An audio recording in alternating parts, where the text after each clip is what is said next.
Hi ma'am, చాలా రోజుల తర్వాత మిమ్మల్ని చూస్తాం, చాలా హ్యాపీగా ఉంది. Thank you.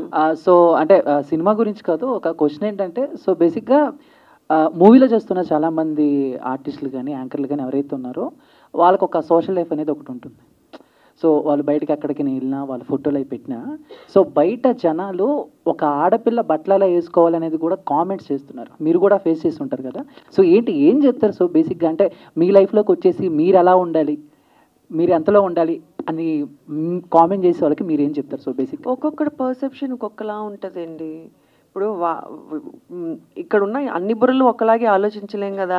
వాడేదో అలా ఆలోచించుకున్నాడు, వాడు అట్లా రాసుకుంటున్నాడు, అది వాడి పర్సెప్షను. అది మనం ఎంతవరకు తీసుకోవాలన్నది మన మైండ్కి ఉండాలి. డెఫినెట్గా ఒకసారి చదువుకుంటే ఫస్ట్ ఒకసారి ఎప్పుడో చెప్పే ఇలాగే ఇదివరకు కామెంట్ చూస్తే మేమిద్దరము రియాక్ట్ అయ్యి దానికి కామెంట్ చేసి ఇట్లా చేసేవాళ్ళం. తర్వాత చూసి నవ్వుకోవడం స్టార్ట్ చేసాం.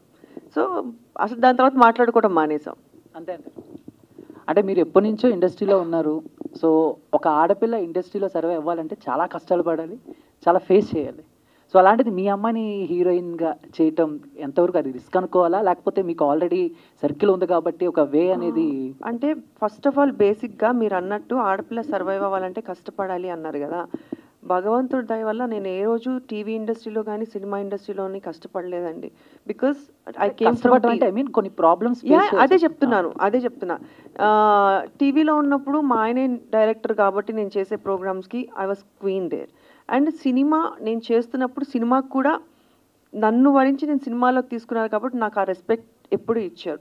సో ఇప్పుడు జనరేషన్ అట్లా లేదండి. అందరూ ఎడ్యుకేటెడ్ అయిపోయారు, అందరూ హీరోయిన్స్, హీరోస్, డైరెక్టర్స్ అందరూ. సో ఎవరిని తక్కువగా ఎవరు చూడట్లేదు, అందరికీ ఆ రెస్పెక్ట్ ఇచ్చే చూస్తున్నారని నేను అనుకుంటున్నా. ఒకప్పుడు ఫీల్డ్ వేరేమో నాకు తెలియదు, కానీ ఇప్పుడైతే అట్లా లేదు. అమర్దీప్ గారు అండ్ రీసెంట్గా చెప్పు చందు. సో రవితేజ గారిని కలిసినట్టున్నారు. సో పోస్ట్ చేశారు బై మూమెంట్ అని. అవును. సో చాలా రోజుల తర్వాత సో ఏంటంటే ఈ మూవీ గురించి ఏమన్నా ప్రమోషన్ చేయటాక, లేదా జస్ట్ క్యాజువల్గా కలిసారా, ఏమన్నారు? ఒక పిలుపు వచ్చింది, వెళ్ళాల్సి వచ్చింది, కలవాల్సి వచ్చింది, కలిశారు. ఆ పిలుపు గురించి చెప్తాను, మెల్లగా చెప్తా. అంటే కొన్ని విషయాల్ని ఎంత దాచుంటే అంత మంచిది. అంటే అది నిజమో కాదు నాకు తెలియాలి.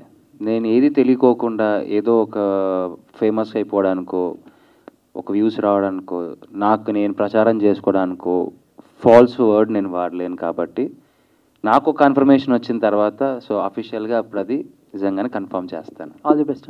Thank you Chandu.